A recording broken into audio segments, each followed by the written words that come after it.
বল, শক্তি, পরাক্রম এই সংসারের বিকাশের মূল।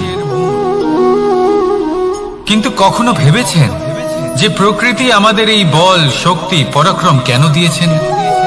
যাতে আমরা জীবনে কারোর উদ্ধার করতে পারি, কাউকে সাহায্য করতে পারি, কারোর জন্য ভালো কিছু করতে পারি, কোনো গরিব অসহায় মানুষের জন্য কিছু করতে পারি। এই বল, এই শক্তির সদ্ব্যবহার করতে পারি। কখনো দেখেছেন এমন মানুষ যার কাছে অসীম শক্তি আছে, কিন্তু তার সাথে অসম্ভব অহংকারও রয়েছে, যিনি নিজেকে সর্বশ্রেষ্ঠ বলে মনে করেন, খারাপ কাজও করেন। আপনি দেখবেন প্রকৃতি এবং মানুষ তাকে ভাঙতে সর্বদা চেষ্টা করেন। মনে রাখবেন, যতই সুবিশাল পর্বত হোক না কেন, তা যদি পথে পড়ে তাকে ভেঙে পথ প্রশস্ত করা হয়। যদি আপনার কাছে বল থাকে, শক্তি থাকে, পরাক্রম থাকে, তাহলে তার সদ্ব্যবহার করুন, কাউকে সাহায্য করুন, কাউকে রক্ষা করুন। যদি আপনি আপনার শক্তির দুর্ব্যবহার করেন, তাহলে মনে রাখবেন আপনি নিজের বিনাশ নিজেই আমন্ত্রণ করছেন। এবার বল অর্জন করার পরে, শক্তি অর্জন করার পরে আপনি নিজেকে বিনাশ করতে চান নাকি এই সংসারের উদ্ধার করতে চান? সিদ্ধান্ত আপনার। রাধা রাধা। মানুষ আর ধন, এই দুইয়ের মধ্যে সম্পর্ক খুব ঘনিষ্ঠ। ধন হলো সেই শক্তি যার ব্যবহার মানুষ করে থাকে সাংসারিক বস্তু ক্রয় করার জন্য, নিজের জীবন যাপন করার জন্য। আর মানুষ হলো সেই শক্তি যারা ধনকে গুরুত্বপূর্ণ করে তোলেন। এবার একটা কথা বলি, ব্যবহার করা উচিত ধনকে আর ভালোবাসা উচিত মানুষকে। এটা বেশিরভাগ মানুষই বোঝেন না। মানুষ এখানেই সব থেকে বড় ভুল করে বসেন। তারা ভালোবাসেন ধনকে আর ব্যবহার করেন মানুষকে। এ হলো অনুচিত। দেখুন, আপনি একটা সূচের দ্বারা যুদ্ধ করতে পারবেন না, আর কোন তলোয়ার দ্বারা বস্ত্র সেলাই করতে পারবেন না, তাই না? কোনটা কিসের জন্য হয় সেটা বোঝা অত্যন্ত জরুরি। আপনিও সঠিক দিকে অগ্রসর হন।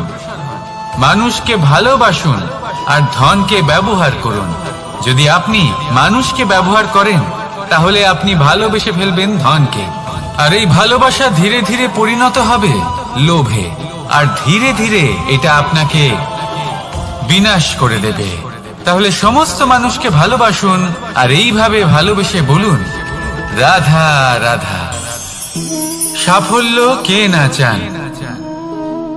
সাফল্য লাভ করার, শিখরে পৌঁছানোর আলাদাই একটা আনন্দ রয়েছে। আর আপনজনদেরও কে না চান? প্রত্যেক মানুষ চান যেন জীবনে তার কোনো আপনজন থাকে, যারা সবসময় তাদের সাথে থাকবে। কারণ আপনজনের সাথেই তো সাফল্যের আনন্দ সব থেকে বেশি পাওয়া যায়। কিন্তু আসলে কি হয়, অনেক সময় সাফল্যের খোঁজে সেই পথে চলতে চলতে আমরা আপনদের থেকে দূরে চলে যাই। না চাইতেও দূরে চলে যেতে হয়, ওনাদের সাথে সময় কাটাতে পারি না। আর আমরা ভুলে যাই যে সাফল্যের আসল আনন্দ আপনজনদের সাথেই পাওয়া যায়। সফল হওয়ার পরে আপনদের সাথে দেখা হলে তাদের চোখে আমাদের জন্য যে আবেগ থাকে, যে সম্মান, যে প্রেম থাকে, সেটাই হলো আসল পুরস্কার। আমরা সেই কথা ভুলে যাই এবং একা হয়ে পড়ি। বেশিরভাগ সময় এটাই হয়। বেশিরভাগ সময় সফল মানুষগুলি একা হয়ে যান। এবার আপনি কি চান? আপনি অসফল হয়ে দিনগুলি একাকিত্বে কাটাতে চান, নাকি সফল হয়ে আপনজনদের সাথে আনন্দে থাকতে চান? সেই সিদ্ধান্ত আপনার। সাফল্যের পেছনে ছুটুন, নিজেকে উজাড় করে দিন, কিন্তু আপনজনদের সঙ্গ ত্যাগ করবেন না। সেই আপনজন যারা আপনার সাফল্যের জন্য দায়ী, সেই আপনজন যিনি আপনার সাফল্যে আনন্দ পান, সুখ লাভ করেন, তাদের কখনো ত্যাগ করবেন না। আসুন আমার সাথে ভালোবেসে বলুন, রাধা রাধা। বাজ পাখিকে পক্ষীরাজ বলা হয়। বাজের আয়ু হলো মোটামুটি 70 বছর। এবার 40 বছর হতে হতেই ওদের পালক লম্বা এবং ভঙ্গুর হয়ে যেতে থাকে। ঠোঁট বেঁকে যায়, ডানা ভারী হয়ে যায়, অর্থাৎ আগের মতো উঠতে পারে না, সেই শক্তি থাকে না। এবার সেই বাজ কি করবে? বাজ সব থেকে কঠিন নির্বাচন করে, নির্বাচন নিজের পুনর্স্থাপনা। সর্বপ্রথম একটা বিশাল পর্বতে যায়, একান্তে নিজের এক বাসস্থান তৈরি করে, আর তারপরে পাথরের সাথে নিজের ঠোঁট বারবার আঘাত করতে করতে সেই ঠোঁট ভেঙে ফেলে। তারপরে সে অপেক্ষা করে সেই ঠোঁট পুনর্নির্মাণ হওয়ার। তারপর সেটাই করে নিজের পালকের সাথে। তারপরে নিজের ডানা থেকে এক এক করে ভারী পালকগুলো ছিঁড়ে ফেলে দেয়। আর তারপর 150 দিনের এই যন্ত্রণা সহ্য করার পরে ও ফিরে পায় নিজের উড়বার অনন্য ক্ষমতা, সেই শক্তি। আর তারপরে ও জীবনের পরবর্তী 30 বছর বাঁচে। কি বুঝলেন আপনি? যদি ইচ্ছে শক্তি থাকে তাহলে একজন দুর্বলও শক্তিশালী হতে পারে। আপনিও এটাই করুন, নিজের অতীতের যন্ত্রণার বোঝাগুলিকে ত্যাগ করুন আর কল্পনার খোলা আকাশে উন্মুক্ত হয়ে উড়ে বেড়ান। নিজের পুনর্স্থাপনা করুন, তবেই সর্বশ্রেষ্ঠ হতে পারবেন। আর মনে রাখবেন, এই ছোট ছোট পদক্ষেপই বড় বড় শিখরে পৌঁছে দিতে পারে। তাহলে আসুন আর আমার সাথে ভালোবেসে বলুন, রাধা রাধা। আপনি কি কখনো জলকে নিজের মুঠোতে ধরে রাখার চেষ্টা করেছেন? চলুন আজ করা যাক।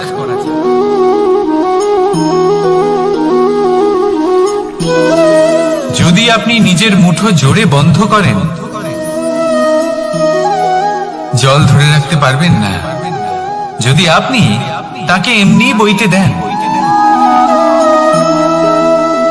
তাহলে ও নিজের পথ নিজেই করে নেবে আর আপনার হাতেও থেকে যাবে। আমাদের জীবনও হলো কিছুটা এরকম, জলের মতো। নিজের পথ নিজেই করে নেয় এই জীবন। প্রত্যেক সমস্যার সমাধান নিজেই করে নেয় এই জীবন।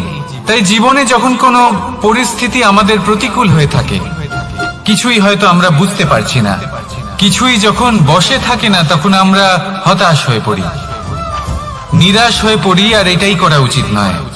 শান্ত মনে দেখতে হবে যে এই জীবনে আসলে কি ঘটে চলেছে। কষ্ট সবাই ভোগ করেন। কষ্ট পেলে কেউ রেগে যান, রেগে গিয়ে পরাক্রম দেখান। এটাই তো করা উচিত নয়। শান্ত মনে সেটাই করতে হবে যা জীবন আমাদের শেখাতে চাইছে। জীবন আমাদের সব শিখিয়ে দেবে, শুধু মনে রাখবেন কখন প্রয়াস করতে হবে আর কখন আমাদের প্রতীক্ষা করতে হবে, সেটা আগে আপনাকে বুঝতে হবে। তাহলে আসুন আমার সাথে ভালোবেসে বলুন, রাধা রাধা। ভগবান আর ভক্ত যখন এক আকার হয়ে যায়, যখন ভক্ত তার ভগবানের প্রতি এবং নিজের জীবনের উদ্দেশ্যের প্রতি সম্পূর্ণরূপে সমর্পিত হয়, তখন জন্ম নেয় ভক্তি। এই সংসারের সমস্ত আশা হয়তো আপনার সঙ্গ ত্যাগ করে দিতে পারে, তখনও ভক্তি সাথে থাকবে। ভক্ত আর ভগবান যখন এক আকার হয়ে যায়, তাদের মধ্যে কোনো পার্থক্য থাকে না। তারা এক হয়ে যায়, এক ব্যক্তিত্ব, এক অস্তিত্ব। সেই জন্য কখনো জীবনে যে কোনো রূপেই, যে কোনো প্রকারেই, যে কোনো ঈশ্বরকে মান্য করুন। মনের মধ্যে শ্রদ্ধা ভাব জাগ্রত করুন, মনে ভক্তি ভাব জাগ্রত করুন। এই সমগ্র সংসারে সব কিছু আপনাকে ছেড়ে চলে গেলেও তখনও এই ভক্তি শুধুমাত্র আপনার উত্থান ঘটাবে। তাই মনে ভক্তি জাগ্রত করুন আর আমার সাথে ভালোবেসে বলুন, রাধা রাধা। শব্দই হলো শূন্য, শব্দই হলো আরম্ভ, শব্দই হলো অন্ত, শব্দই হলো অমর, শব্দই হলো ব্রহ্ম। এই শব্দ হলো অত্যন্ত বিশেষ। কেউ কাঁদলে তাকে হাসিয়ে তোলে, কেউ হাসলে তাকে কাঁদিয়ে দেয়। কারোর মনে উদ্দীপনা জাগিয়ে তুলতে পারে, আবার কারোর মনে কাঁটা হয়ে বিঁধে থাকতে পারে। একটা অত্যন্ত গুরুত্বপূর্ণ কথা যা বোঝা অত্যন্ত আবশ্যক। আপনার মন, আপনার হৃদয়ে যতই শুদ্ধ হোক না কেন, যতই পবিত্র হোক না কেন, আপনার দৃষ্টিভঙ্গি যতই স্পষ্ট হোক না কেন, যদি আপনার কথা পবিত্র না হয়, যদি আপনার শব্দ শুদ্ধ না হয়, তাহলে তা আপনাকে আপনার কর্মফল ভোগ করতে বাধ্য করবেই। একটা সহজ উদাহরণ দিই, আপনার জীবনে এমন কেউ অবশ্যই থাকবেন যাকে আপনি পছন্দ করেন না, যিনি হয়তো অধর্মী মানুষ, যিনি হয়তো দুর্বুদ্ধি সম্পন্ন মানুষ, কিন্তু তার জন্য অপশব্দ প্রয়োগ করলে তার মধ্যে কোনো পরিবর্তন আসবে না, তার মানসিকতা বদলাবে না, শুধু মনে প্রতিশোধ স্পৃহা জেগে উঠবে, মনে হিংসা জাগবে, আর কিচ্ছু না। সেই জন্য নিজের শব্দকে নিয়ন্ত্রণ করুন, নিজের কথা সংযত করুন। শ্রেষ্ঠ থেকে শ্রেষ্ঠতর মানুষকেও সাবধানী হতে হয়, কারণ যদি এই শব্দের প্রয়োগ সঠিক না হয়, তাহলে আজীবন মানুষকে নির্বাক হয়ে থাকতে হতে পারে। তাহলে নিজের শব্দ নিয়ন্ত্রিত রাখুন, নিজের কথাকে শুভ করুন, এতে প্রেমবোধ জাগিয়ে তুলুন, আর সেই প্রেমবোধ নিয়েই বলুন রাধা রাধা। বরদান এবং অভিশাপ, এই দুই হলো একই মুদ্রার দুটি পিঠ। এই বরদান আমরা অনেক কারণে পেতে পারি, কখনো নিজের পরিশ্রমের কারণে, কখনো নিজের তপস্যার কারণে, কখনো আমাদের পূর্বপুরুষদের কর্ম ও তপস্যার কারণে। কিন্তু এই বরদান কতক্ষণ বরদান থাকবে তা আমরা নিশ্চিত করতে পারি না, তা সুনিশ্চিত করে শুধুমাত্র আমাদের কর্ম। যদি আপনাকে উদাহরণ দিই, আপনি রেশমের কীট দেখেছেন? ও বরদান পেয়েছে যে ও নিজের সুরক্ষার জন্য খোলস বানাতে পারে।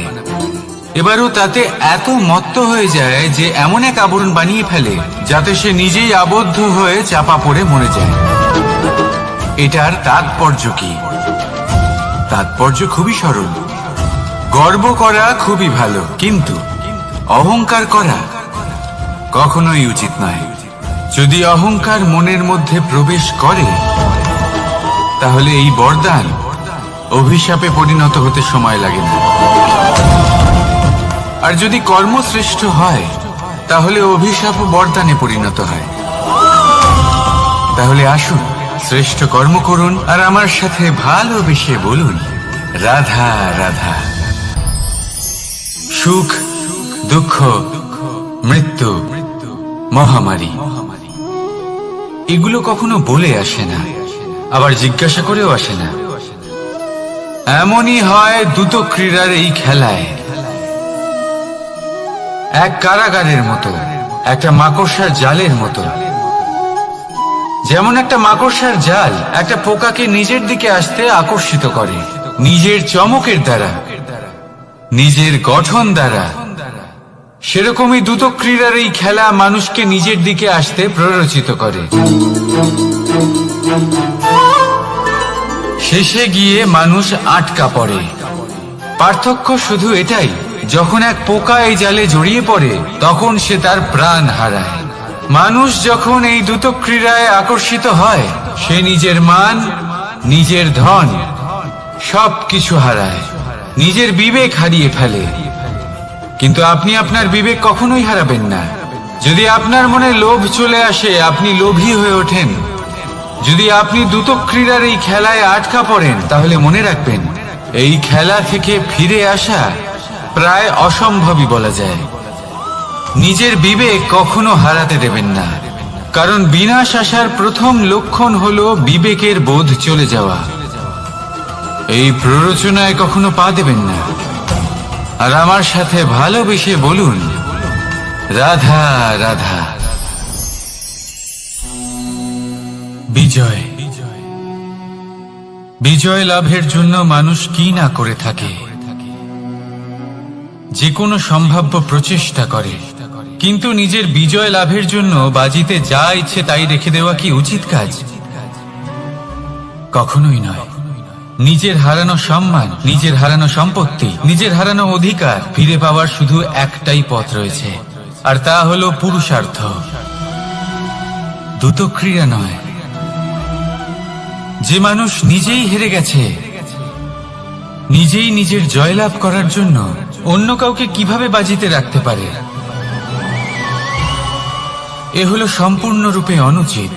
অনেক সময় অনেক ধন লাভ করার জন্য, অনেক সম্পত্তি লাভ করার জন্য আমরা নিজের আসল ধন, আমাদের আপনজন, তাদেরকে হারিয়ে ফেলতেও প্রস্তুত হয়ে যাই।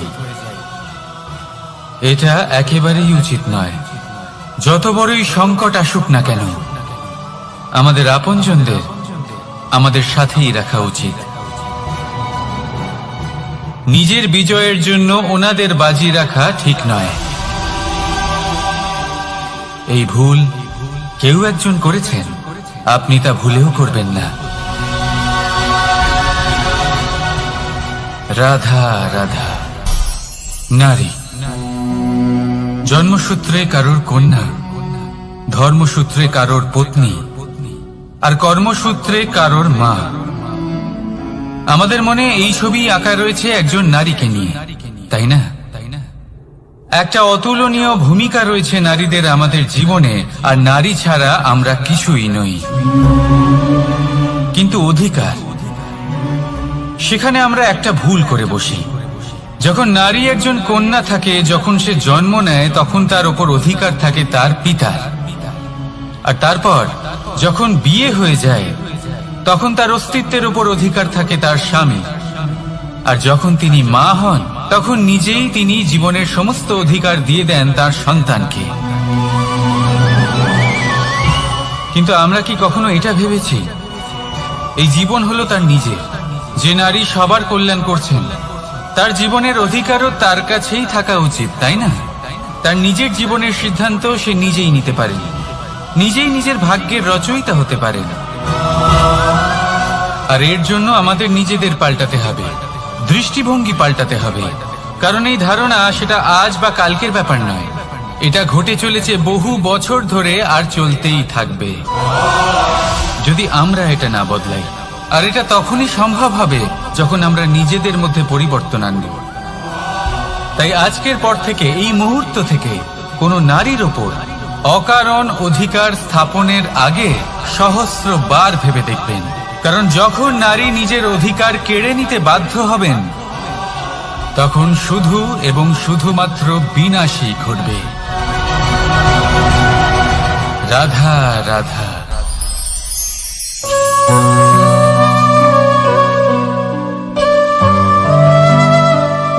নারী, পুরুষরা যাকে নাম দিয়েছেন ত্রিয়া, কেন দিয়েছেন, কে দিয়েছেন, কেউ তা জানে না। কথায় আছে, পুরুষরা ভাবেন যে ত্রিয়া, ভাবেন একরকম, বলেন অন্য কিছু, আর করেন অন্য কিছুই। কিন্তু সত্যিটা কি এটাই?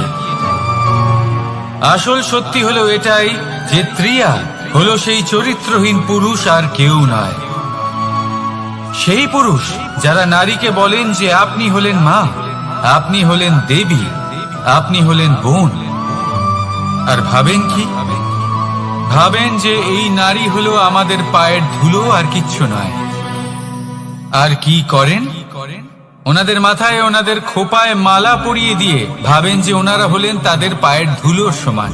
একজন নারীর সম্মান ভঙ্গ করেন, তাদের দাসী মনে করেন। ভুলবেন না, যত্র নারীয়াস্ত পূজ্যন্তে রমন্তে তত্র দেবতা। অর্থাৎ যেখানে নারীকে পুজো করা হয়, সেখানে ঈশ্বর বাস করেন। আর যেখানে নারীকে অপমান করা হয়, সেখানে ঈশ্বর এবং ভাগ্য এই দুই রুষ্ট হয়। মনে রাখবেন, যদি নারী কল্যাণকারী হতে পারেন, তাহলে নারী মহাচণ্ডী রূপও ধারণ করতে পারেন। যদি একজন নারী মাতা হয়ে জন্মদান করতে পারেন, তাহলে নারী মৃত্যু হয়ে বিনাশও করতে পারেন। যেখানে নারী অপমানিত হবেন, সেখানে মহান ভারতও মহাভারতের পথে অগ্রসর হতে পারে। তাই মনে রাখবেন, নারীর অপমান যেন কখনোই না ঘটে। আর যদি কোথাও নারীর অপমান হয়, তার অর্থ হলো আপনার বিনাশ আপনার দিকেই আসছে। আর এটা হলো তার প্রথম পদক্ষেপের প্রথম পদধ্বনি। রাধা রাধা। যদি সন্তান কোনো দুষ্কর্ম করে তাহলে সেই অপরাধ শুধু কি সেই সন্তানের? না, যদি সন্তান দুষ্কর্ম করে তাহলে অপরাধী তার মাতা পিতাও, যারা পুত্রমোহর কারণে সেই অনুচিত কাজে তাকে বাধা দেননি। অপরাধী হলেন তার পিতামহ, যিনি নিজের কর্তব্যবোধের কারণে নিজের পরিবারের যত্ন নেননি, যিনি সন্তানকে কখনো শাস্তি দেননি। অপরাধী হলেন তার সেই গুরুও, যিনি নিজের শিষ্যের সেই দুষ্কর্ম দেখেও তাকে প্রতিহত করতে পারেননি। একজন হবু রাজার কর্তব্য হলো নিজের প্রজার কাছে সে যেন এক উদাহরণ প্রস্তুত করতে পারে, কিন্তু যদি এত অনুচিত উদাহরণ প্রস্তুত হয়ে থাকে তাহলে মা বাবার, বাড়ির বয়োজ্যেষ্ঠদের কর্তব্য হলো ওনারা যেন সেটা সেখানেই থামায়, হয় ভালোবেসে নয়তো শাস্তি দিয়ে। যদি না থামানো হয় তাহলে মহাভারত অবশ্যম্ভাবী। অনেক ব্যক্তির মনে একটা প্রশ্ন জাগে আমাকে আর রাধাকে নিয়ে। বলেন যে না আমি আর রাধা একসাথে থাকি, না আমাদের বিয়ে হয়েছে, আমি এখানে দ্বারকাতে ও ওখানে বর্ষণাতে, তাও এত ভালোবাসা কি করে? এ কেমন সম্পর্ক? আমি তাদের একটা সহজ কথা বলতে চাই। আপনি কখনো আয়নার দিকে দেখেছেন? নিজের দুই চোখের দিকে তাকিয়ে জিজ্ঞাসা করুন, এই দুই চোখ একসাথে কেন বন্ধ হয়, একসাথে কেন খোলে, একসাথে কেন ঘুমোয়, একসাথে কেন কাঁদে? আজীবন কোনো এক মানুষের সাথে সম্পর্ক রাখা অবশ্যই সম্ভব, তাদের সাথে দেখা না করে। আমার আর রাধার ভালোবাসাও কিছুটা এরকমই, আর কিছুটা এরকমই হয় ভালোবাসা দুই নয়নের মতো, যারা কখনোই মিলিত হবে না কিন্তু চিরকালের জন্য একসাথে জুড়ে থাকবে। এই অনুভূতি নিঃস্বার্থ হয়, আর এই নিঃস্বার্থ ভালোবাসা আপনাকে আনন্দের পথে অগ্রসর করে। জীবনে সবসময় নিঃস্বার্থভাবে ভালোবাসুন, শুধুমাত্র আনন্দই পাবেন। তাহলে আসুন আমার সাথে নিঃস্বার্থভাবে ভালোবেসে বলুন, রাধা রাধা। মানুষ, কোন ব্যক্তির নির্মাণ হয় কিভাবে?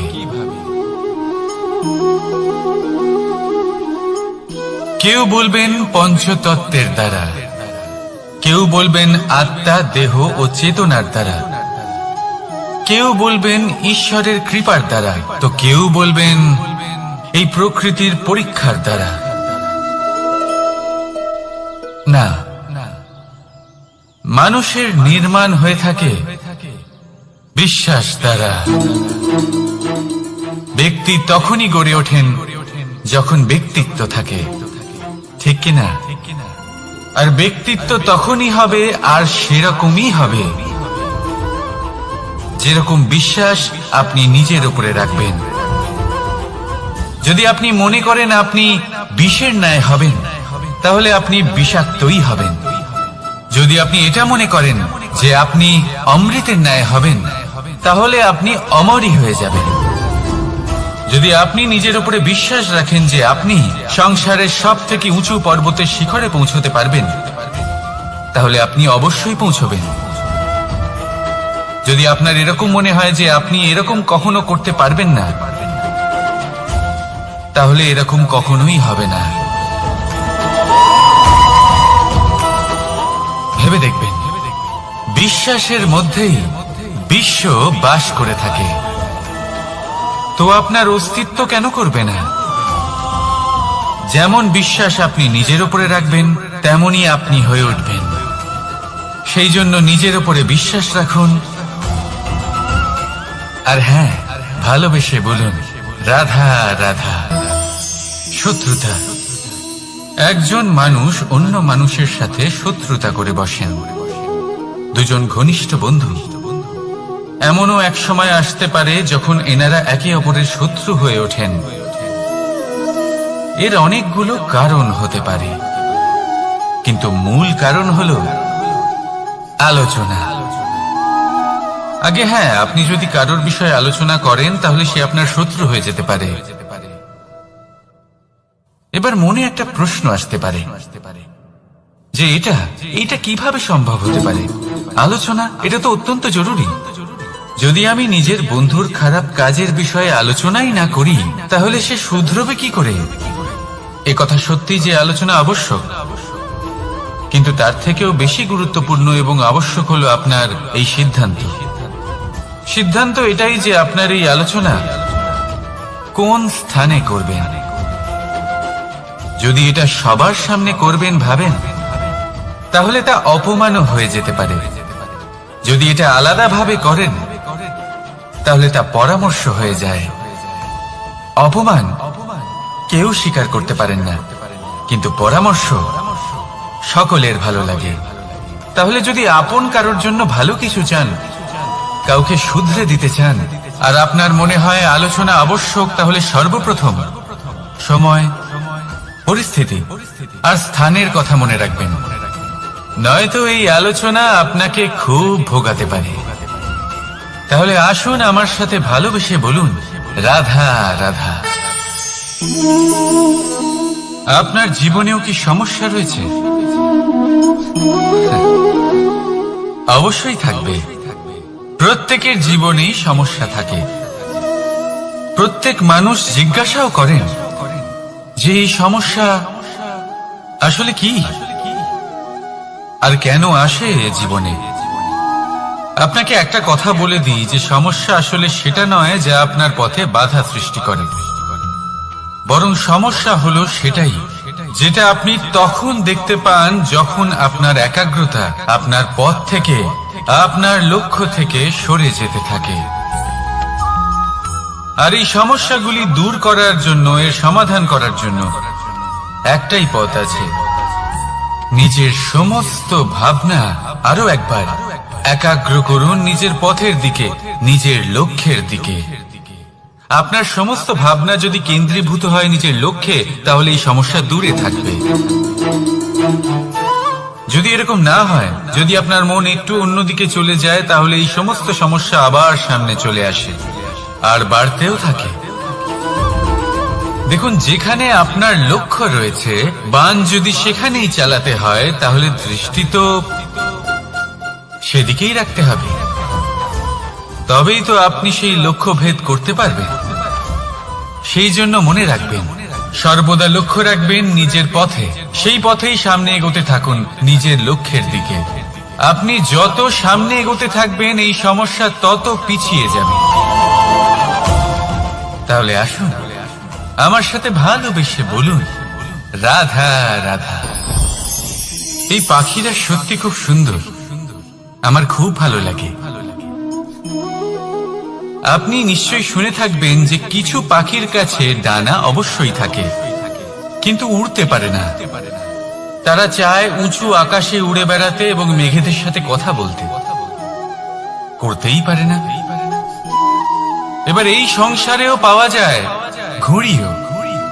এদের মধ্যে না জীবন আছে, না প্রাণ আছে, আর না আছে ডানা, কিন্তু এরা আকাশের সাথে কথা বলে, হাওয়ার বেগের সাথে কথা বলে, আনন্দ করে, উৎফুল্ল হয়ে ওঠে। আকাশে জীবনের কিছু মুহূর্ত কাটায়। তার কারণ কি হতে পারে? কারণ হলো সুতো। এই সুতো যদি সঠিক হাতে থাকে, তাহলে এই কাগজের তৈরি ঘুড়িও আকাশের উচ্চতায় উড়ে বেড়াতে পারে।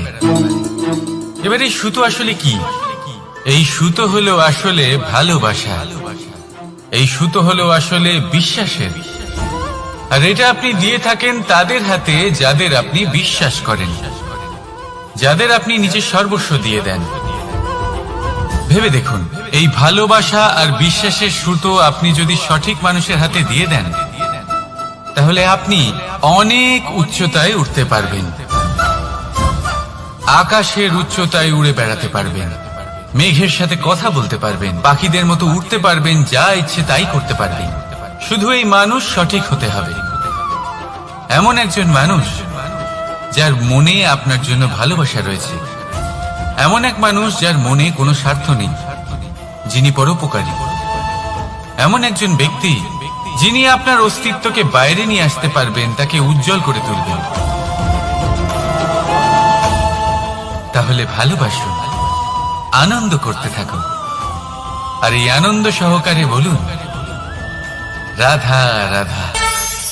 আমরা সকলে এমন ব্যক্তির সাথে থাকতে চাই যারা খুব মিষ্টি কথা বলেন, যাদের ব্যবহার আমাদের ভালো লাগে, যারা দেখতে সুন্দর হন, যাদের আমরা পছন্দ করি। আর সব সময় এমন ব্যক্তির থেকে দূরে থাকতে চেষ্টা করি যাদেরকে আমরা পছন্দ করি না, যাদের কথা আমাদের খারাপ লাগে, যাদের কথা একটু কঠোর হয়। আমরা সব সময় চেষ্টা করি এদের থেকে দূরে থাকার, ঠিক কিনা? কিন্তু যদি বাস্তবটা দেখি, তাহলে এই কঠোরতা জীবনে শান্তির প্রলেপ দেয়। ওষুধও একটু কড়াই হয়, কিন্তু এ কি করে? আমাদের সুস্থ করে তোলে। ঠিক সেইভাবেই ভালোবাসার এই অধ্যায় একটু কঠিন, একটু কড়াও মনে হতে পারে, কিন্তু এর ফল সবসময় আপনাদের স্বাস্থ্যের পক্ষে ভালোই হয়। সেই জন্য যদি কেউ আপনার নিন্দে করে, আপনাকে কড়া কথা শোনায়, আপনার ব্যাপারে আলোচনা করে, তার মানে এটা নয় যে সে আপনার শত্রু।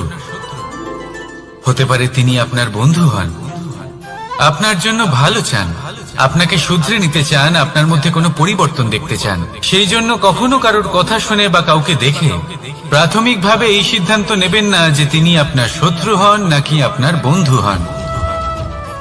এমনও শত্রু হয়ে থাকেন যে গুড়ের মতো মিষ্টি মিষ্টি কথা বলে আসলে আপনাকে বিষ পান করিয়ে দেবেন। আর এমনও বন্ধু থাকেন যারা আসলে নিমের মতো কড়া কথা বলেন, কিন্তু আপনাকে অমৃত পান করান। এদের মধ্যে পার্থক্য করতে জানতে হবে, কে আসলে শত্রু হন আবার কে আসলে মিত্র হন। এই পার্থক্য যখন আপনি করতে শিখবেন, তখন আপনি এই সংসারের সব থেকে সুখী প্রাণী হয়ে উঠবেন। এই পার্থক্য বোঝা সহজ নয়, কিন্তু অবশ্যই আবশ্যক। রাধা রাধা। অসুখ। এমন কোন মানুষ আছেন এই সংসারে যার অসুখ করে না? প্রত্যেক মানুষ কখনো না কখনো অবশ্যই অসুস্থ হয়েছে, তার এই শরীর রোগের শিকার অবশ্যই হয়েছে। এবারে দেখুন, এই রোগ আসে আবার এই রোগ চলেও যায়, কিন্তু সেই রোগ আমাদের কষ্ট দিতে কেন সক্ষম হয়? কারণ হলো স্বচ্ছতা। যদি এই স্বচ্ছতা শরীরে না থাকে, তাহলে মানুষকে শারীরিক কষ্ট পেতেই হবে।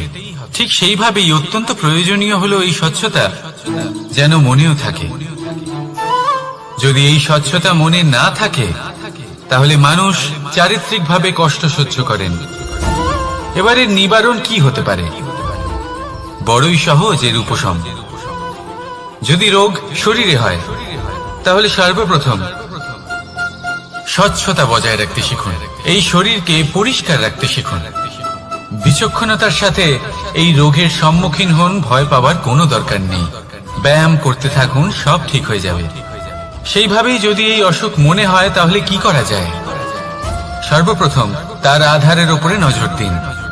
আপনার এই আধারই হলো আপনার আহার।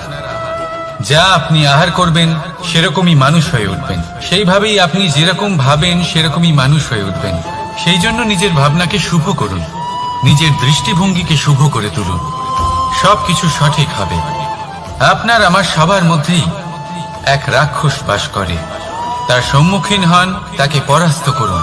তাহলে এই রোগ সে শরীরেই হোক বা মনের মধ্যে, যদি সঠিক সময় তাকে আটকানো না যায়, তাহলে যে কোনো সময় তা মহামারীর রূপ ধারণ করবে।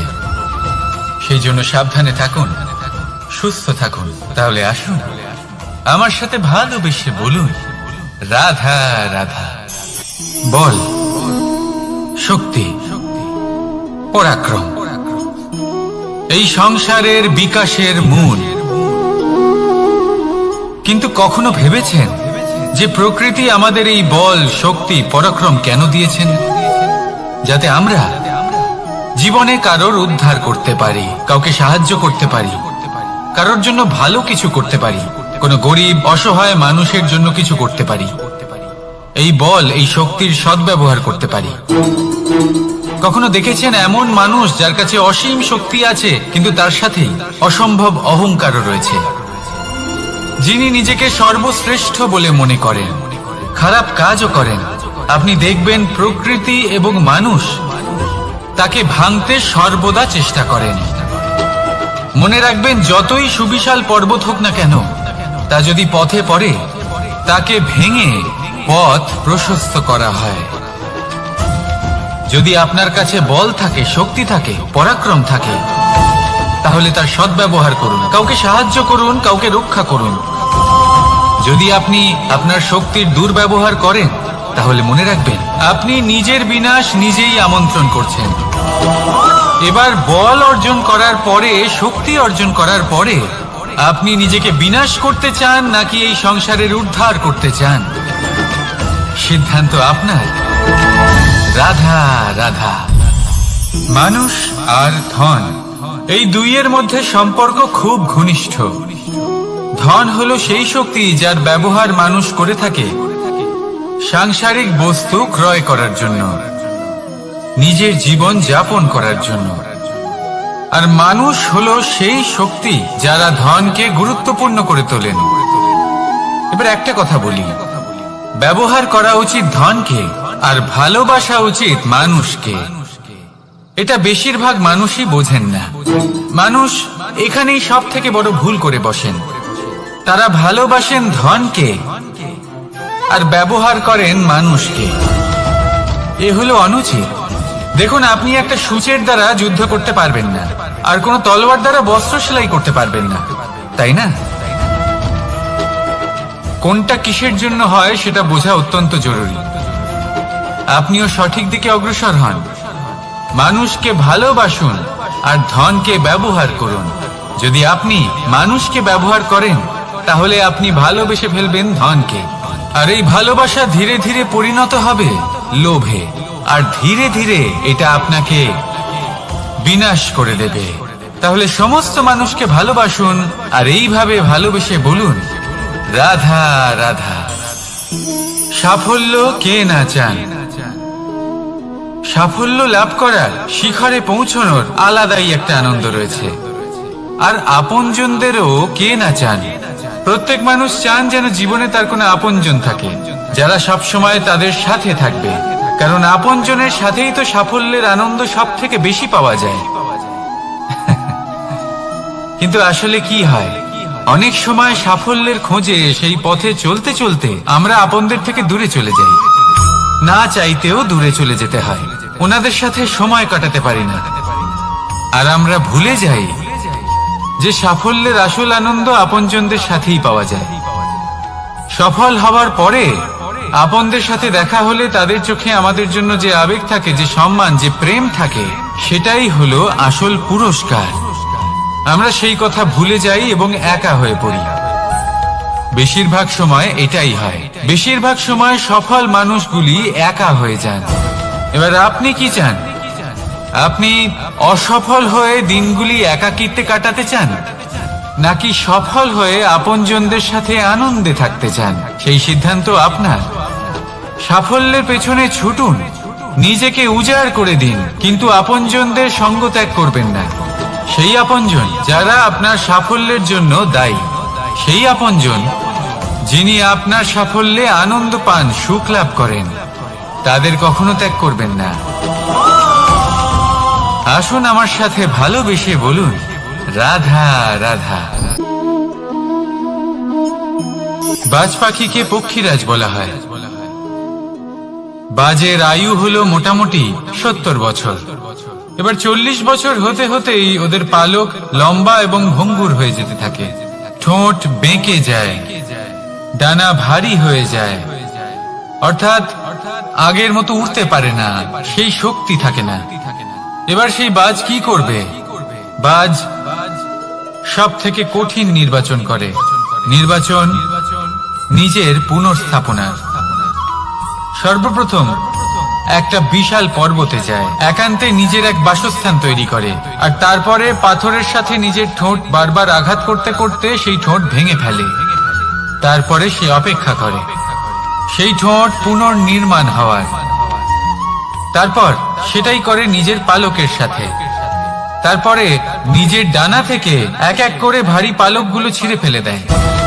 আর তারপর 150 দিনের এই যন্ত্রণা সহ্য করার পরে ও ফিরে পায় নিজের উড়বার অনন্য ক্ষমতা, সেই শক্তি। আর তারপরে ও জীবনের পরবর্তী 30 বছর বাঁচে। কি বুঝলেন আপনি? যদি ইচ্ছে শক্তি থাকে তাহলে একজন দুর্বলও শক্তিশালী হতে পারে। আপনিও এটাই করুন, নিজের অতীতের যন্ত্রণার বোঝাগুলিকে ত্যাগ করুন আর কল্পনার খোলা আকাশে উন্মুক্ত হয়ে উড়ে বেড়ান। নিজের পুনর্স্থাপনা করুন, তবেই সর্বশ্রেষ্ঠ হতে পারবেন। আর মনে রাখবেন, এই ছোট ছোট পদক্ষেপই বড় বড় শিখরে পৌঁছে দিতে পারে। তাহলে আসুন আর আমার সাথে ভালোবেসে বলুন, রাধা রাধা। আমাদের জীবনে গুরুজনেরা, জ্ঞানী মানুষজন সবসময় একটা কথা বলেন, ধৈর্য ধরো। শুধুমাত্র দুটো শব্দ, কিন্তু কতটা বিশাল সেটা বোঝার চেষ্টা করুন। ছোট একটা অস্ত্র হাতে নিন এবং একটা বিশাল পর্বতে নিরন্তর প্রহার করতে থাকুন। ধৈর্য ধরে সেই কাজ করতে থাকুন। এমন একদিন আসবে, এই বিশাল পর্বতে আপনি একটা পথ তৈরি করবেন। কোনো ধনুর্ধর যখন নিজের বিদ্যা অর্জন করেন, তখন তাকেও ধৈর্য ধরতে হয়, তার নিজেকে সময় দিতে হয়, তবেই সে ধনুর্বিদ্যা শিখতে পারে। সেইভাবে আমাদের জীবনেও ধৈর্য ধরার খুব প্রয়োজন। পরিবারে ধৈর্য রাখতে পারলে তাহলে আস্তে আস্তে দেখবেন প্রেম বৃদ্ধি পাচ্ছে। সমাজে যদি ধৈর্য রাখতে পারেন তাহলে আস্তে আস্তে এই সমাজ আপনাকে সম্মান করবে। যদি নিজের জীবনে ধৈর্য রাখতে পারেন তাহলে নিজে থেকেই আত্মবিশ্বাস বাড়বে, নিজের বিকাশ হবে। জীবনে সবই সম্ভব যদি ধৈর্য রাখতে পারেন। হয়তো আস্তে আস্তে হবে, কিন্তু হবে অবশ্যই। শুধু ধৈর্য রাখুন, কারণ ধৈর্যই সব থেকে বড় পুঁজি। আসুন আর আমার সাথে ভালোবেসে বলুন, রাধা রাধা। আমাদের জীবনে যখনই আমরা কোনো বড় দায়িত্বের সম্মুখীন হই, তখন আমরা তার থেকে দূরে পালাই আর এই অজুহাত দিই যে না না, এত বেশি ভার বহন করার যোগ্যতা আমার নেই, আমি করতেই পারবো না। দেখুন, এই সংসারে ভিন্ন ভিন্ন ধরনের গাছ আছে, ছোট গাছ, বড় গাছ, কিন্তু বটগাছের মতো বড় এবং নিবিড় গাছ আর একটাও নেই। সে নিঃস্বার্থভাবে এই সংসারকে সেবা করে যায়, ছায়া প্রদান করে, শীতলতা প্রদান করে। আর যখন এমন সময় আসে যখন তার ওপর বোঝা অত্যন্ত বেড়ে যায়, সে কিন্তু কোনোভাবেই ভেঙে পড়ে না। তখন সে নিজের নিঃস্বার্থ কর্মের ফল লাভ করে, সেই নিঃস্বার্থ কর্ম যা সে করেছে। তার দেহ থেকে ছোট ছোট ঝুড়ি বার হয় এবং তা কাণ্ডের আকার ধারণ করে। সেই কাণ্ড মাটির কাছে পৌঁছয় এবং তারপর তা বটগাছের সহায়ক হয়ে ওঠে। সে ভেঙে পড়ে যায় না। এইভাবে আপনিও জীবনে নিঃস্বার্থভাবে সবার সেবা করুন, ভালোবাসুন, সবাইকে সাহায্য করুন। যেদিন আপনার ওপর বোঝা অত্যন্ত বেড়ে যাবে, সেদিন এই সব মানুষ আপনাকে সাহায্য করার জন্য আসবেন, আপনার শক্তি হয়ে উঠবেন। আর আপনি বটগাছের মতোই মহান এবং বিশাল হয়ে উঠবেন। আসুন আর আমার সাথে ভালোবেসে বলুন, রাধা রাধা। একটা শব্দ আছে, পরিস্থিতি। অনেক মানুষের মুখে আমরা এই শব্দ শুনি। জীবনে যখন অসফল হয়ে দুঃখ আসে, সংকট আসে, কোনো বিপদ ঘনিয়ে আসে, তখন সমস্ত দোষ আমরা পরিস্থিতির ওপর চাপিয়ে দিই। আর দেখতে গেলে কোথাও না কোথাও ঠিকই করি। এই পরিস্থিতি প্রত্যেক দিনের মতো পাল্টাতে থাকে, কিন্তু এই দিন, এই রাত, এমন কেউ আছেন যিনি এর ওপরেও নিয়ন্ত্রণ সাধন করেন, আর তিনি হলেন সূর্য। ঠিক সেই রকমই আমাদের জীবনেও সূর্য হলো এই মন। যদি এই মনের উপর আমরা নিয়ন্ত্রণ করতে পারি, তাহলে আমরা জীবনকেও নিয়ন্ত্রণ করতে পারবো। প্রথমে এই মনের রাজা হয়ে উঠতে হবে। তাই মনে রাখবেন, যদি মন দুর্বল হয় তাহলে পরিস্থিতি আমাদের সমস্যা বলে মনে হবে। এই মন যদি স্থির হয়, পরিস্থিতি প্রতিস্পর্ধা বলে মনে হবে। আর এই মন যদি শক্তিশালী হয়ে ওঠে, তাহলে যে কোনো পরিস্থিতি আপনার কাছে একটা সুযোগ মাত্র, এমন এক সুযোগ যাতে অগ্রসর হয়ে আপনি মহান হয়ে উঠতে পারেন। এই মনের শক্তির বৃদ্ধি ঘটান, মহান হয়ে উঠুন, আর আমার সাথে ভালোবেসে বলুন, রাধা রাধা। খুব সুন্দর একটা কাহিনী আছে। একবার এক ব্যক্তি নিজের অসফলতার জন্য ত্রস্ত হয়ে সময় দেবতার তপস্যা করতে বসলেন। উনি তপস্যা করলেন এবং সময় দেবতা প্রসন্ন হলেন, মানুষের রূপ ধারণ করে ওনার সামনে প্রকট হলেন।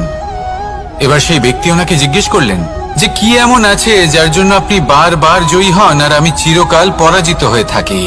কেন এত পরিশ্রম করা সত্ত্বেও আমি সাফল্য লাভ করতে পারি না?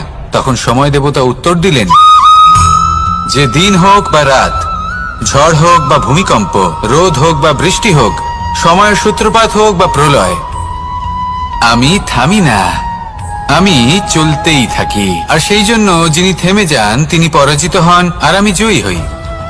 এটাই আমাদের শিখতে হবে। জীবনে সবসময় চলতে থাকুন, কখনো থামবেন না।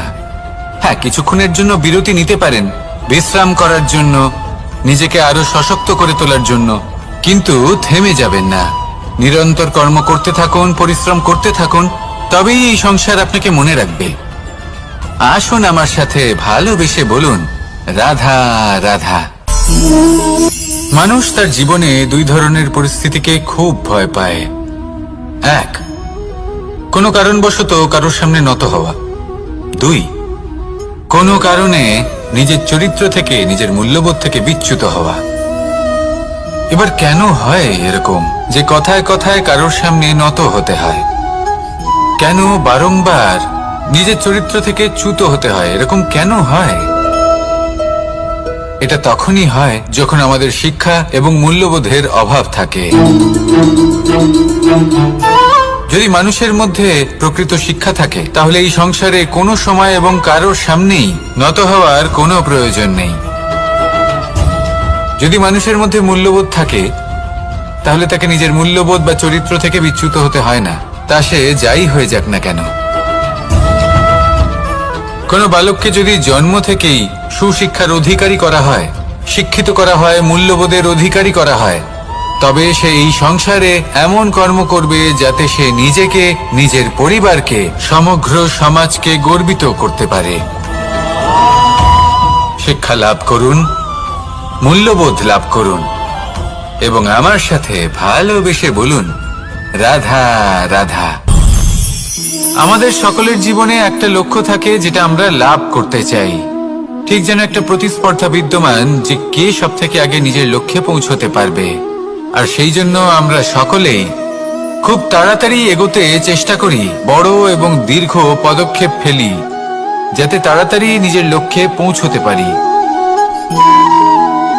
কিন্তু এক অত্যন্ত গুরুত্বপূর্ণ বিষয় আছে, সবসময় লক্ষ্য সামনে থাকবে না, কখনো কখনো তা খুঁজতে হয়। এই যাত্রা খুব কঠিন হতে পারে।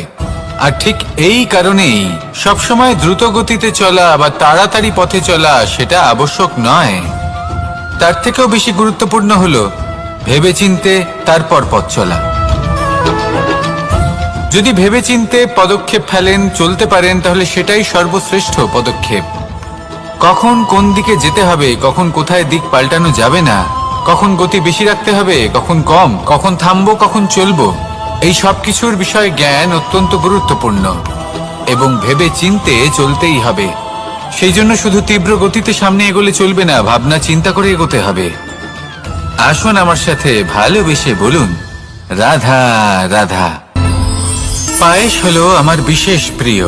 এর মধুর স্বাদ মনকে প্রফুল্ল করে তোলে।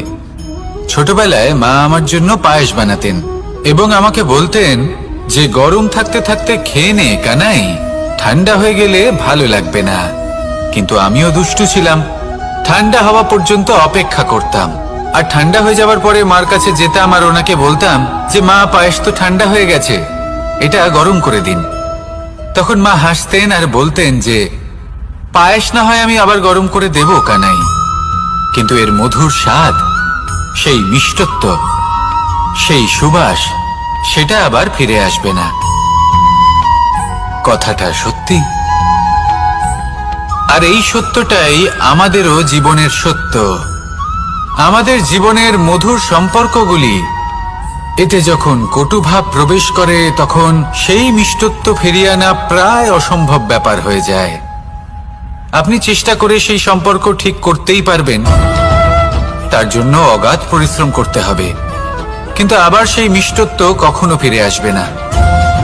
সেই জন্য আপনার জীবনের যে মধুর সম্পর্ক আছে, যতটা সম্ভব চেষ্টা করুন তাতে মিষ্টত্ব বজায় রাখতে। কটুভাব আসতে দেবেন না। আসুন আর আমার সাথে মধুর স্বরে বলুন, রাধা রাধা। শব্দ, শব্দ আসলে কি? শুধুই কয়েকটি অক্ষরের সমষ্টি, নাকি আমাদের বাণী?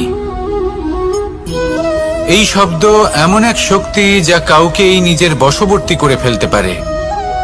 শব্দ এমন এক অস্ত্র যা কাউকে ক্ষত বিক্ষত করে দিতে পারে। এই শব্দ হলো একটি নাদ স্বরূপ যা কোনো ঘুমন্ত ব্যক্তিকেও জাগিয়ে তুলতে পারে এবং নিজের লক্ষ্যের দিকে অগ্রসর করতে পারে। শব্দে এত শক্তি আছে যে কারোর মনে এতটা আঘাত দিতে পারে যে সে হয়তো জীবনে আর কখনো এগোতেই পারল না। তাহলে এই শব্দের প্রয়োগ খুব ভেবেচিন্তে করবেন। এবং এই শব্দের মতোই হলো নীরবতা। অনেক সময় এই নীরবতা আমাদের সহায়ক হয়ে ওঠে। অনেক সময় এটা আমাদের অনুশোচনাকে অনেক বেশি বাড়িয়ে তুলতে পারে। ভীষ্ম পিতামহ, অঙ্গরাজ কর্ণ, যখন দ্রৌপদীর বস্ত্রহরণ হচ্ছিল তখন এনারা নীরব ছিলেন। দুর্যোধনের বিরোধিতা করেননি, ওকে বাধা দেননি।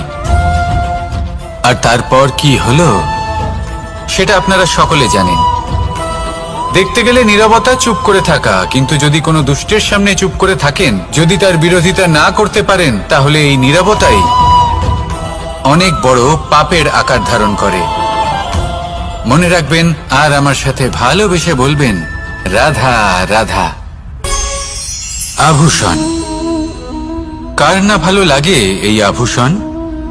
আমরা পরিশ্রম করি, ধন অর্জন করি আর আভূষণ কিনে থাকি, কখনো নিজের জন্য, কখনো বা তাদের জন্য যাকে আমরা ভালোবাসি, বা তাদের জন্য যাকে আমরা সম্মান করি।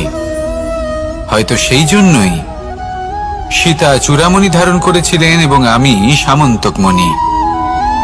কিন্তু এটাই কি সেই প্রকৃত আভূষণ যা আপনার মূল্য বৃদ্ধি করে? না। শ্রীরামের আভূষণ হলো ওনার নম্র ভদ্র ব্যবহার। মাতা সীতার আভূষণ হলো ওনার সততা, ওনার নিষ্ঠা, ওনার ত্যাগ। অর্জুনের আভূষণ ছিল ওনার একাগ্রতা। রাধার আভূষণ ওনার প্রেম। এই আভূষণ কোথাও নেই, আপনার মনে আছে। যদি আপনার মনে মিষ্টতা থাকে, তা শান্ত হয়, তাতে সততা থাকে, নিষ্ঠা থাকে এবং প্রেম থাকে, তাহলে আপনার অন্য আর কোনো আভূষণের কোনো প্রয়োজন নেই। আপনি যতই ভিড়ের মাঝে থাকুন, আপনার ঔজ্জ্বল্য চোখে পড়বে। আসুন আর আমার সাথে ভালোবেসে বলুন, রাধা রাধা। এই সংসারের সবথেকে বড় সত্যি হলো জন্ম এবং মৃত্যু, কিন্তু আরো বড় একটা সত্য আছে, মিত্র এবং শত্রু, যা আমাদের সকলের জীবনে থাকে। মিত্র সে যে আমাদের সঙ্গ দেয় এবং সংসারের সবথেকে উঁচু শিখরে আমাদের নিয়ে যায়, এবং শত্রু সে যে যে কোনো মুহূর্তে যে কোনো শিখর থেকে আমাদের নিচে ফেলে দিতে পারে। এবার বিচিত্র ব্যাপার হলো এটাই যে আমরা নিজেরাই এদের সাথে নিয়ে চলি, নিজেরাই এদের পালন করি। তা কি করে? প্রথমে বুঝুন এই মিত্র এবং শত্রু কারা। আপনার নিজের মন, আর কেউ নয়। এই মনই হলো মিত্র যখন তাতে ভারসাম্য বজায় থাকে, তা নিয়ন্ত্রিত থাকে, তা পবিত্র হয়। কিন্তু যদি এই মন অনিয়ন্ত্রিত হয়ে পড়ে, যদি আপনাকে সে নিয়ন্ত্রণ করতে শুরু করে, তখন সেই আপনার সবথেকে বড় শত্রু হয়। সেই জন্য এই মনের ওপর নিয়ন্ত্রণ রাখতে শিখুন, এতে ভারসাম্য বজায় রাখতে শিখুন। তাহলে আপনি এমন এক বন্ধুকে পাবেন যে আপনাকে এই সংসারের শিখরে পৌঁছে দেবে। আসুন আমার সাথে ভালোবেসে বলুন, রাধা রাধা। ঈশ্বর আসলে কে? সংসারের বেশিরভাগ মানুষের কাছে ঈশ্বর হলেন এই সংসারের রচয়িতা, পালনকর্তা। কারোর কাছে উনি জ্ঞাতা, কারোর কাছে উনি হলেন আস্থার প্রতীক, আবার কারোর জন্য শুধুমাত্র অন্ধ বিশ্বাস। কিন্তু এই ঈশ্বর কি কোনো শরীর, নাকি একটা বোধ, নাকি শুধুই শ্রদ্ধা? ঈশ্বর হলেন তিনি যিনি হলেন আপনার ইষ্ট। সেই জন্যই তো গুরু, মাতা, পিতা এনাদেরও ঈশ্বরই বলা হয়েছে। যাদেরকে আমরা ঈশ্বর বলে মনে করি, যারা আমাদের ইষ্ট, তারা আমাদের একটি পথ দেখান, একটি দিকে চালিত করেন। সেই পথে চলে আপনি শুভ কর্ম করতে পারেন। আর যখন কোনো ব্যক্তি তার ঈশ্বরের আদেশ পালন করেন, তখন সে নিজে থেকেই শুভ পথে অগ্রসর হয়ে যান।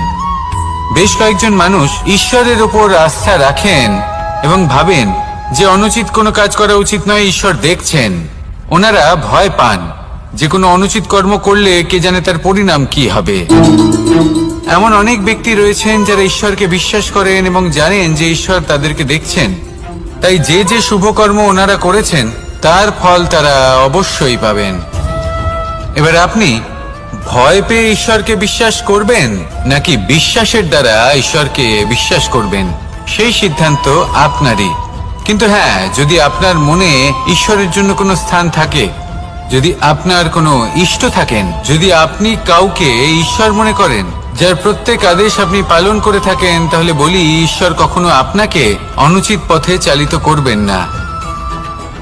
আসুন আমার সাথে ভালোবেসে বলুন, রাধা রাধা। এই সংসারে ভিন্ন ভিন্ন ধরনের গাছ আছে, অসংখ্য ধরনের প্রজাতি আছে। কিছু গাছ পাতা দিয়ে থাকে, কিছু ফুল, কিছু ফল।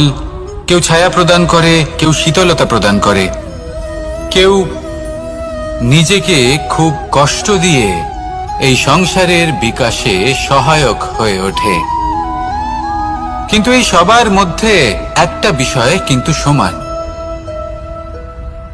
এরা প্রত্যেকেই পাতা ছাড়া, ফুল ছাড়া, ফল ছাড়া জীবিত থাকতেই পারে, কিন্তু কোনো বৃক্ষই শিকড় ছাড়া বেঁচে থাকতেই পারে না। এটাই হলো রাধার। ঠিক সেইভাবেই আমাদের জীবনে শক্তি হোক, ধন হোক বা সাফল্য হোক, আমাদের বা আমাদের পরিবারের প্রসন্নতাই হোক, এই সব কিছুর আধার হলো, সবকিছুর মূল হলো পরিশ্রম। তাই জীবনে চিরকাল পরিশ্রম করতে থাকুন। যদি আপনি জীবনে মহান হবার পথে অগ্রসর হতে চান, তাহলে পরিশ্রম করুন। এই পরিশ্রম দ্বারাই নিজের পরিবারকে প্রসন্ন করুন, নিজের বন্ধুদের প্রসন্ন করুন, এই সমাজকে গর্বিত করুন।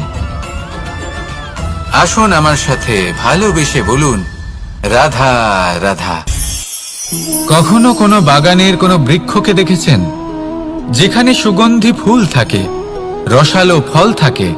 তখন মন প্রফুল্ল হয়ে ওঠে, মন থেকে সেই বৃক্ষের প্রতি ভালোবাসা জন্মায়। কিন্তু যিনি বাগানের মালিক, শুধুমাত্র তিনিই জানেন যে কিভাবে এই বৃক্ষকে আগলে রাখতে হয়, কিভাবে তার পরিচর্যা করলে এতে সুন্দর সুগন্ধি ফুল হবে, রসালো ফল হবে। কখনো কখনো প্রয়োজনের থেকে বেশি রোদ পেলে এই বৃক্ষগুলি শুকিয়ে যায়, প্রয়োজনের থেকে কম রোদ পেলেও এই বৃক্ষ কিন্তু শুকিয়ে যায়। প্রয়োজনের থেকে কম জল যদি পায়, এই বৃক্ষ শুকিয়ে যেতে পারে। প্রয়োজনের থেকে অতিরিক্ত জল যদি পায়, তখনও এই বৃক্ষের শিকড়গুলি নষ্ট হয়ে যেতে পারে। এবার এটাই কিন্তু আমাদের সংসারের সাথেও হয়। আমাদের সংসারের সকল প্রতিভাশালী ব্যক্তি, যেমন লেখক, বিচারক, প্রবক্তা, যোদ্ধা, আমাদের জীবনে এদের সবার ক্ষেত্রে এই কথাটাই প্রযোজ্য। তখন আমরা তার থেকে দূরে পালাই। আর যদি বেশি প্রশংসা করা হয়, তাহলেও এরা হারিয়ে যাবে। প্রয়োজনের থেকে বেশি যদি নিন্দা করা হয়, তখনও তারা নত হয়ে পড়বে।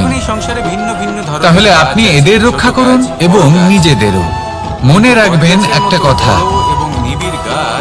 জেনে রাখুন কখন কোন নিন্দায় আপনি লজ্জিত হবেন না, আর কখন কোন প্রশংসার দ্বারা নিজের মধ্যে অহংবোধ জাগ্রত করবেন না।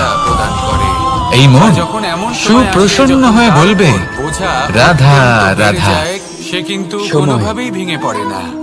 কত তখন বিচিত্র সে হয়। নিজের নিঃস্বার্থ কর্মের ফল সময় লাভ আমাদের করে। পক্ষে থাকলে সেই আমরা নিঃস্বার্থ নিজেদের কর্ম রাজা যা মনে সে করে নিই। করেছে। আর তার সেই দেহ সময় থেকে যদি ছোট বিপক্ষে ছোট চলে যায় ঝুড়ি বার হয় এবং তা তাহলে কাণ্ডে নিঃস্ব আকার হতে ধারণ করে। সময় লাগে না। সেই কাণ্ড মাটির কাছে পৌঁছয় তাই এবং মানুষের তারপর একটা তা অভ্যেস বটগাছের আছে, সহায়ক হয়ে ওঠে। সে খারাপ ভেঙে সময়ের পড়ে জন্য যায় না। কিছু সঞ্চয় এইভাবে করা। আপনিও জীবনে নিঃস্বার্থভাবে সবার সেবা করুন, ভালোবাসুন, আত্মীয়, সবাইকে সাহায্য বন্ধু, করুন। খারাপ যেদিন সময় পাশ আপনার উপর থেকে সরে বোঝা যায়। অত্যন্ত বেড়ে যশ, যাবে, সেদিন এই মান, সব মানুষ আপনাকে সাহায্য প্রতিকূল করার সময় জন্য চিরস্থায়ী আসবে। হয় না। আপনার শক্তি তাই হয়ে মানুষ উঠবে। মনে করে অর্থ সঞ্চয় আপনি? করাই শ্রেয়। বটগাছের মতো অর্থের কোনো হৃদয় নেই যা সময়ের সাথে পরিবর্তিত হবে। আসুন আর আমার সাথে সংসার ভালোবেসে বলে বলুন, সর্বদা অর্থ রাধা, সঞ্চয় করতে রাধা। থাকা। খারাপ সময়ে অবশ্যই কাজে লাগবে, কিন্তু আমি বলবো শুভ কর্ম করতে থাকুন, আনন্দে থাকুন, নিজের ওপর আর ঈশ্বরের ওপরে বিশ্বাস রাখুন। খারাপ সময় কখনো আসবেই না। রাধা রাধা। মানুষ নিজের পরিবারের জন্য কত কিছুই না করে, দিন রাত পরিশ্রম করতে থাকে যাতে তার পরিবারের প্রয়োজন পূরণের জন্য অর্থ রোজগার করতে পারে। কিন্তু শুধু অর্থ রোজগার করাটাই কি যথেষ্ট? আপনি বলবেন হ্যাঁ, নিশ্চয়ই। অর্থ দিয়ে সব কিছু পাওয়া যায়, বিদ্যা পাওয়া যায়, বাড়ি পাওয়া যায়, ওষুধ পাওয়া যায়, আর কত কিছুই না পাওয়া যায়। এই সব একটা পর্যায় পর্যন্ত সঠিক, কিন্তু একটু মন দিয়ে ভেবে দেখুন, যখন কোনো শিশু অসুস্থ হয়ে পড়ে তখন সে ওই তিক্ত ওষুধ কেন খেয়ে নেয়? এই জন্য কারণ ওর পিতা সেই ওষুধ অর্থ দিয়ে কিনেছে? না, বরং এই জন্য কারণ তার পিতা যে তার সামনে দাঁড়িয়ে, তার ওপরে তার বিশ্বাস আছে। বিশ্বাস আছে যে উনি তার কিচ্ছু হতে দেবেন না। এই বিশ্বাস, এই সংস্কার, এই শিক্ষা কখনো অর্থ দিয়ে পাওয়া যায় না। এটা পাওয়া যায় সেই সময় থেকে যা মাতা পিতা তাদের সন্তানের সাথে কাটিয়েছেন। তাই জীবনে অর্থ অবশ্যই উপার্জন করুন, কিন্তু নিজের পরিবারকেও সময় দিন, আনন্দ পাবেন। রাধা রাধা। প্রকৃতি মানুষকে এক বিশেষ শক্তি দিয়েছে, অন্য জীবের থেকে বেশি শক্তি দিয়েছে, স্মরণ শক্তি। এই শক্তি মানুষকে অন্য জীবের থেকে ভিন্ন করে, ইতিহাস রচনা করার প্রেরণা দেয়, জ্ঞানকে বংশানুক্রমে এগিয়েও নিয়ে যায়। আর যারা ভুলে যান, অধিকাংশ সময় তারা উপহাস আর দয়ার পাত্র হয়ে যান। কিন্তু এটাই কি প্রকৃত রূপে সত্য? না। এই স্মরণ শক্তি মানুষের বিকাশের সব থেকে বড় বাধা হয়ে দাঁড়ায়, তার মনকে দূষিত করে দেয়। খারাপ অভিজ্ঞতা, কারোর করা বিশ্বাসঘাতকতা, কারোর কটাক্ষ বেশিরভাগ মানুষই ভুলতে পারেন না, আর তারপর প্রতিশোধ নিতে উদ্যত হন। প্রথমে সময় নষ্ট করেন প্রতিশোধের প্রস্তুতিতে, আর তারপর সময় নষ্ট করেন প্রতিশোধ নেওয়ার সুযোগ খুঁজতে। যদি সন্তুষ্টি পেতে চান, যদি জীবনে আনন্দ পেতে চান, তাহলে স্মরণ শক্তির সদ্ব্যবহার করুন। নিজের স্মরণ শক্তিকে চালনা করুন শুধুমাত্র ভালো কথা আর ভালো স্মৃতির দিকে। জীবনে আনন্দ পাবেন। রাধা রাধা। জীবন কি? এই জীবন আমরা জন্ম নিই, বড় হয়ে উঠি, আমাদের মা বাবা আমাদের পালন করেন, তারপর তাদের অর্থ দিয়ে আমাদের বাল্যকাল কাটে, আমরা আরো বড় হই, বিবাহ বন্ধনে আবদ্ধ হই, আমাদেরও সন্তান হয়, আমরা তাদের পালন করি, তারপর আমরা বৃদ্ধ হই, আর একদিন এই সংসার ছেড়ে আমরা সকলে চলে যাই।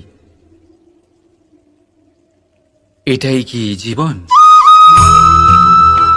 আপনার মনে এই প্রশ্ন হয়তো অনেকবার জেগেছে, তাই না? এবার একটু জলের যাত্রাপথ লক্ষ্য করুন। সাগর থেকে বাষ্প হয়ে ওঠে এই জল, মেঘ হয়ে ঝরে পড়ে সে, তারপর নদী হয়ে আবার সাগরে মিলিয়ে যায়। কিন্তু কখনো এই প্রশ্ন করে না যে তার জীবন কি, তার উদ্দেশ্য কি। প্রতিটা মুহূর্ত বাঁচে সে, আর অন্যদের যতখানি সম্ভব সাহায্য করে। যখন সাগরে থাকে তখন অসংখ্য জীবকে জীবন দান করে। যখন সাগর থেকে বাষ্প হয়ে মেঘ হয়ে যায় তখন চাষিদের মনে এই আশা জাগায় যে ফসল আবার ফলবে। যখন বর্ষা হয়ে ঝরে পড়ে তখন এই শুধু এই জীবন বাঁচুন, আর যতটা সম্ভব সবাইকে আনন্দ প্রদান করুন। মন প্রসন্ন হয়ে বলবে রাধা রাধা।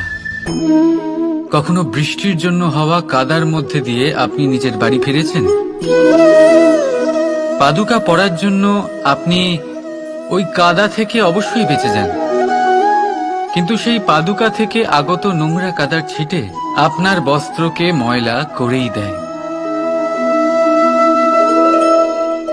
কিন্তু তাও সেই ছিটের জন্য আপনার বস্ত্র ময়লা হয়ে যাবে, সেই জন্য আপনি পাদুকা পরা ছেড়ে দেন না। ঠিক সেইভাবেই জীবনে এমন কিছু মানুষও আসেন যারা পাদুকার মতো হন, যারা আপনাকে কাদার থেকে বাঁচিয়ে নেন, কিন্তু বস্ত্ররূপী আপনার মনের উপরে আশঙ্কার দাগ ছেড়ে যান।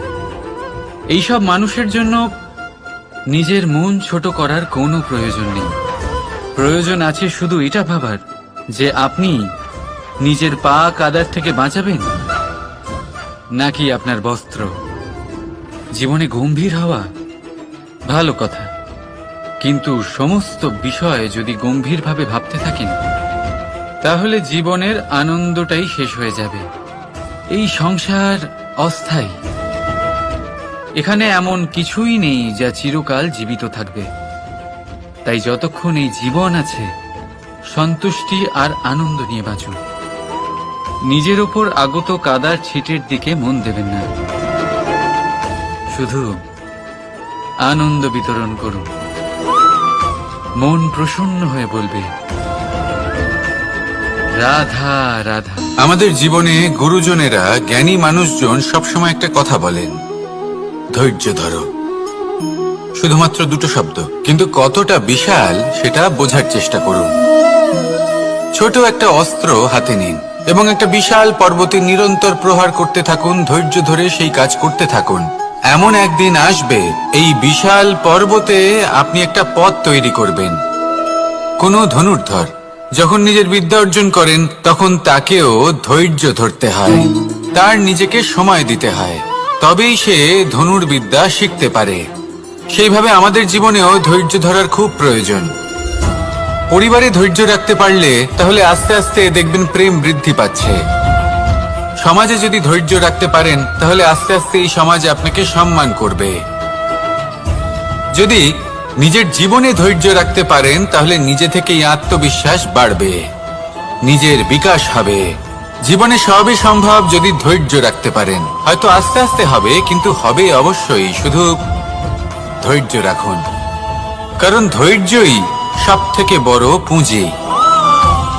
আসুন আর আমার সাথে ভালোবেসে বলুন রাধা রাধা। আমাদের জীবনে যখনই আমরা কোনো বড় দায়িত্বের সম্মুখীন হই তখন আমরা তার থেকে দূরে পালাই, আর এই অজুহাত দিই যে না না, এত বেশি ভার বহন করার যোগ্যতা আমার নেই, আমি করতেই পারবো না। দেখুন, এই সংসারে ভিন্ন ভিন্ন ধরনের গাছ আছে, ছোট গাছ, বড় গাছ, কিন্তু বটগাছের মতো বড় এবং নিবিড় গাছ আর একটাও নেই। সে নিঃস্বার্থভাবে এই সংসারকে সেবা করে যায়, ছায়া প্রদান করে, শীতলতা প্রদান করে। আর যখন এমন সময় আসে যখন তার ওপর বোঝা অত্যন্ত বেড়ে যায়, সে কিন্তু কোনোভাবেই ভেঙে পড়ে না। তখন সে নিজের নিঃস্বার্থ কর্মের ফল লাভ করে, সেই নিঃস্বার্থ কর্ম যা সে করেছে। তার দেহ থেকে ছোট ছোট ঝুড়ি বার হয় এবং তা কাণ্ডের আকার ধারণ করে। সেই কাণ্ড মাটির কাছে পৌঁছয় এবং তারপর তা বটগাছের সহায়ক হয়ে ওঠে। সে ভেঙে পড়ে যায় না।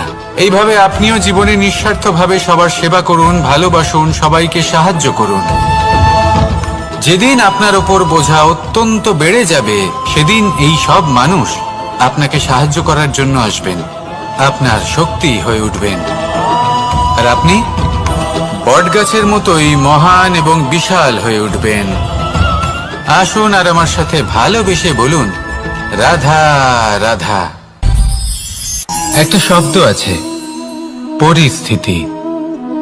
অনেক মানুষের মুখে আমরা এই শব্দ শুনি।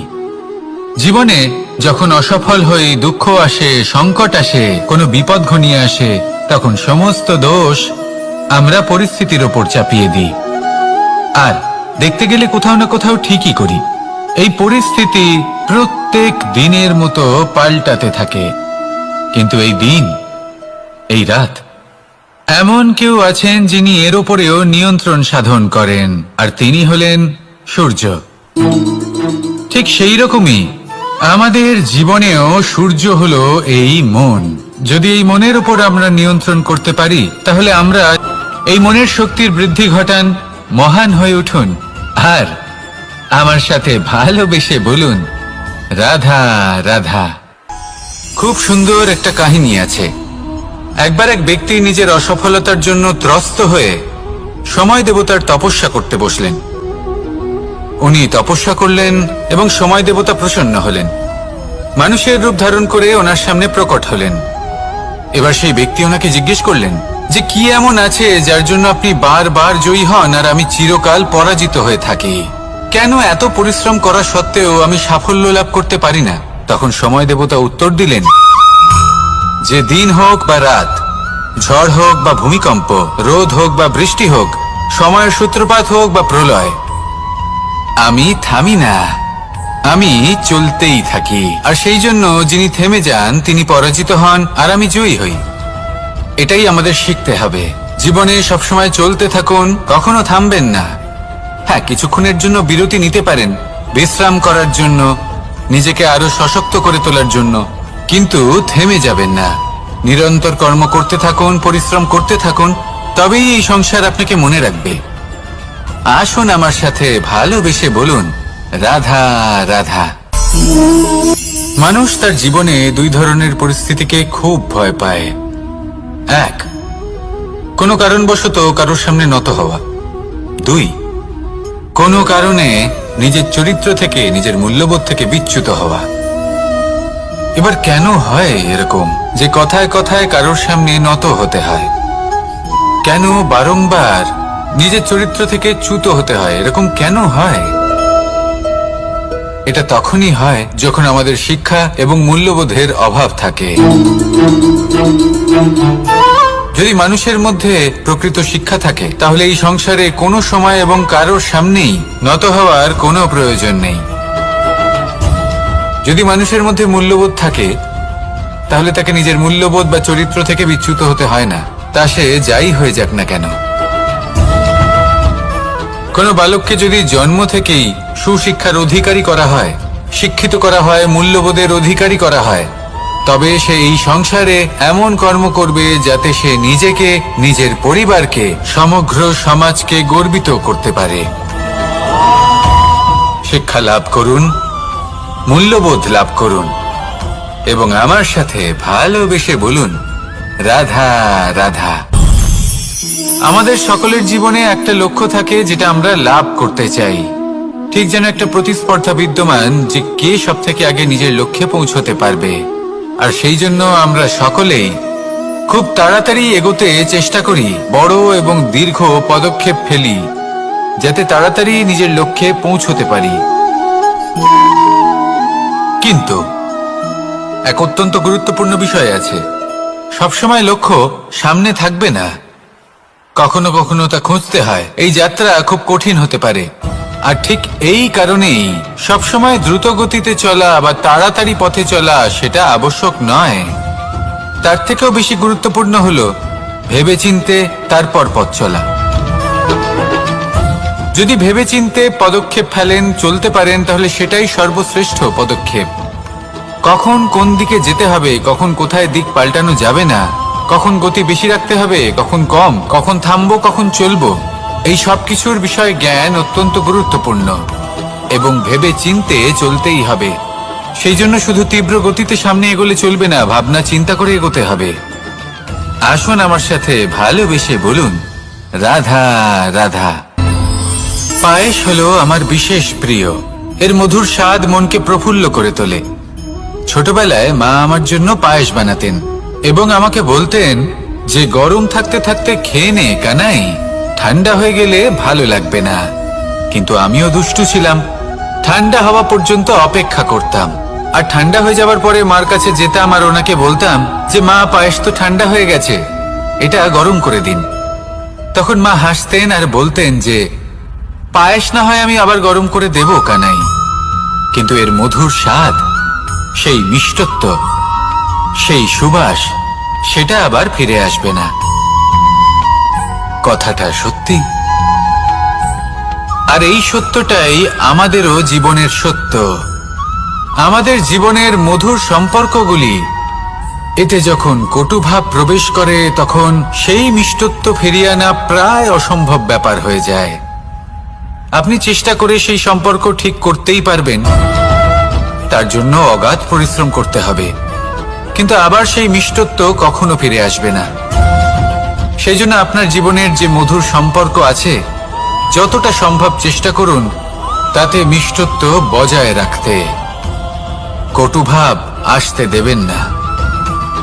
আসুন আর আমার সাথে মধুর স্বরে বলুন, রাধা রাধা।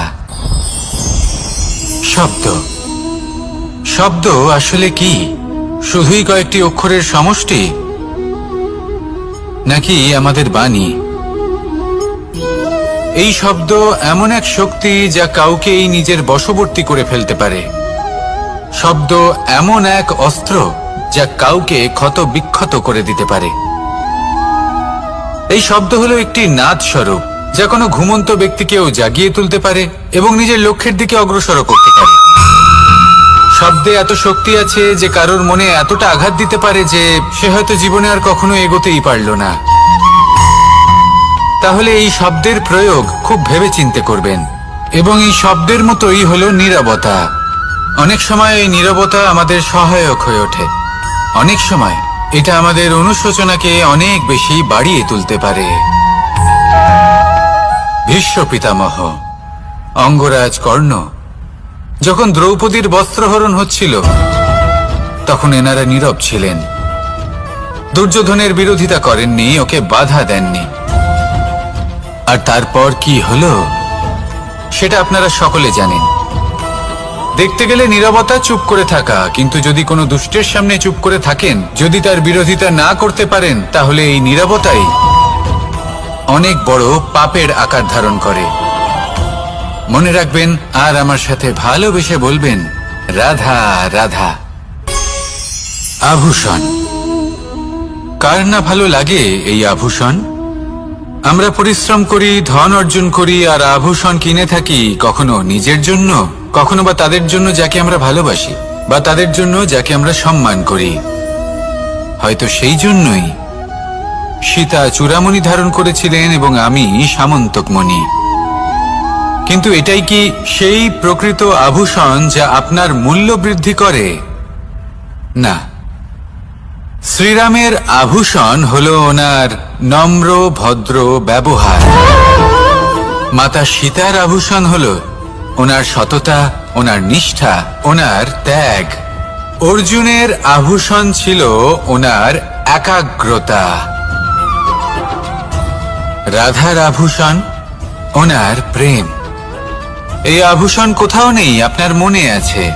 যদি আপনার মনে মিষ্টতা থাকে, তা শান্ত হয়, তাতে সততা থাকে, নিষ্ঠা থাকে এবং প্রেম থাকে, তাহলে আপনার অন্য আর কোনো আভূষণের কোনো প্রয়োজন নেই। আপনি যতই ভিড়ের মাঝে থাকুন, আপনার ঔজ্জ্বল্য চোখে পড়বে। আসুন আর আমার সাথে ভালোবেসে বলুন, রাধা রাধা।